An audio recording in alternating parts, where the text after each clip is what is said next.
Web Novel, Chapter 45, Darkness Falls. That long conversation had been pretty exhausting for Lith, adding new weight to his burden. Not for the information he acquired, all in all he felt his opportunity were still pretty good with or without an academy. The only adjustment to his plans was that after joining the Mage Association as a de facto Outer Circle member, a rogue magician, he would need to rack up merits as soon as he could, to get himself an apprenticeship with a good forge master. Normal merits would do him no good, he needed those he could earn as a magico, serving the Mage Association as best as he could. The only real problem with his current situation would be rotting for yet 4 more years, like the proverbial frog in the well. The reason why Lith felt so down, was that he had finally realized how much his friends had invested in him, not only in terms of money, but also time, passion and hopes. It wasn't the failure bothering him, but the fact that with his brash and uncaring attitude, he had hurt their feeling, treating the whole thing as a joke. Lith had to admit that in their shoes, he would feel like having casted pearls to a swine for years. Sure, Count Lark wasn't as judgmental as him, but Lith could see how deeply he cared, and how wounded he was after the last rebuke. It was the first time that Lith felt that by having won an argument he had actually lost the war. But aside from second-guessing, there wasn't much he could do at that point. So, he promised himself to reconsider everything with a fresh set of eyes if the opportunity arose, and decided to move to a more pressing problem. Lith had yet to solve his problems with Tier 4 magic, and asking Nana was out of the question. It would reveal too much to her, exposing how deep his comprehension of magic was, despite being a self-taught. The only card he had yet to play was to ask the help of his friend, the Rye King in the west of the Tron Woods. Thanks to his Cyan Mana core, Lith had become less scared of it, and during the last few years they had developed an odd relationship. Lith would use him as a confidant, sometime asking it advice about fire and wind magic, the 2 elements the Rye could use. In exchange Lith would help him with the problems in the east zone of the woods. After Ertu's death, there wasn't a magical beast strong enough to take its place, and from time to time the power struggle among the various factions would affect the balance of the forest. In those situations, the Scourge and the Protector would join hands to force the magical beasts to a truce. At the moment, Tier 4 fake magic was a mental bottleneck that neither he or Solis could overcome. Despite being able to cast all the spells he had found in the Count's books, they kept making no sense to him. It was something unacceptable, eating Lith from the inside. He had always hated riddles, unless he was the one giving them. Lith had almost arrived home, when he caught a familiar smell. What the heck are you doing outside the woods?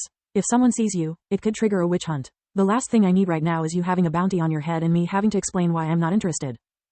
I know, the Rye replied, but desperate times call for desperate measures. A monster has appeared in the woods, strong enough to pose a threat for my cubs as well for yours. We need your help. I have never seen the Rye scared before, whatever this is, it must be damn important. Lith thought.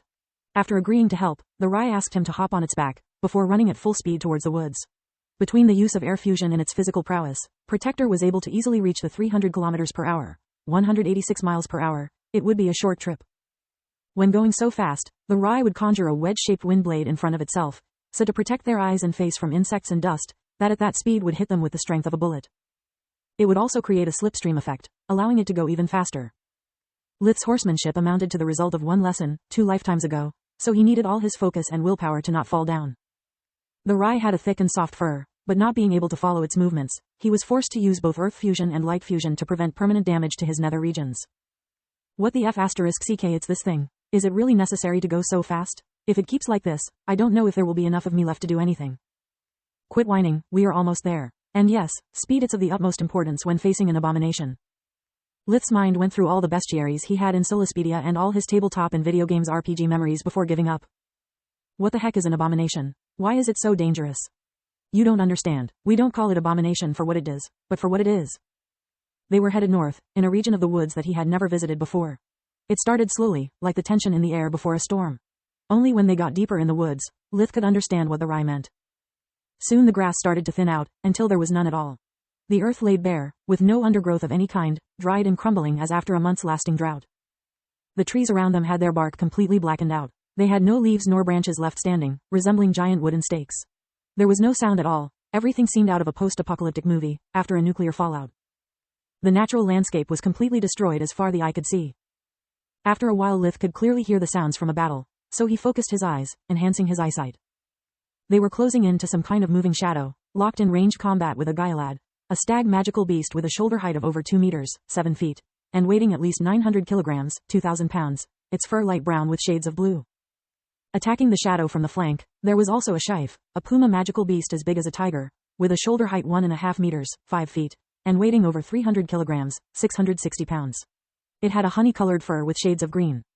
The Gyalad is the king in the north, Lifebringer, while the Shife is the king in the south, Reaper. Protector quickly introduced Lith to their allies. That thing is the abomination. Stay away from it as much as you can, or it will suck you dry like everything else. The abomination was oddly shaped. It could stand up on its legs, resembling a man with very long and thin limbs, or would stand on all four, becoming large and stumpy like a pig a kid had drawn. What the heck is that thing? Lith unleashed 5 fireballs with a wave of the hand. The abomination was surrounded by a thin black fog, with a radius of 15 meters, 16.4 yards. By traveling through the fog, the fireballs shrank in size, and when they hit, the resultant explosions were halved compared to their usual effectiveness. The abomination emitted a low-pitched scream that resounded of desperation rather than pain. The Rai howled, conjuring a pillar of wind that pinned down to the ground the shadow creature, allowing the other kings to rest and regroup. That's your idea of backup? A human? If someone ever thought that a stag could not look ferocious, by looking at the guy lad he would be forced to think again. Less yapping, more catching your breath. The Shive panted heavily. If he's good enough to take down R2 and Gerda, he's fine by me. Lith noticed that one of the Shive 4 legs was actually made of earth. The real one was unnaturally atrophied and dried. A prosthetic limb out of earth magic? What an amazing control must it have, to move it like a real one. I wouldn't even notice if the Shive wasn't so close. Having noticed Lith staring at it, the Shive explained. That's what happens when you are so arrogant to let the Wither close enough to touch you. I would be dead if Lifebringer hadn't caught his attention long enough for me to escape. Wither, isn't that an abomination? The Gaia lad scoffed. He wanted to reproach the Rai, but the pillar of wind was dissipating, so he preferred bringing Scourge up to speed rather than wasting time bickering. An abomination is when a creature of the forest fails to evolve. Normally they die on the spot, more rarely they lose control of the world energy, becoming mad. Abominations are incredibly strong, with exceptional powers that make them strong as monsters. Being mindless beings, usually a king is more than enough to put them down. In very rare occasions, we all gather up to kill a unique abomination, like in this case. It shouldn't be difficult to understand why we call it Wither. The Gaia lad pointed with its snout to the dead woods around them. How the heck did he do all this damage? Lith couldn't believe that 3 creatures of such power couldn't take down a single monster. Simply by existing, the Rai explained. Wherever it goes, everything dies. Whenever we are about to kill it, its body becomes so formless that not wind, ice or earth can pin it down.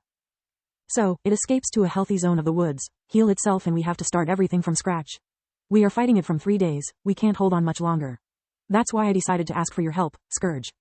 Unlike us, all the elements obey your command. Lith nodded, trying to assimilate all that information.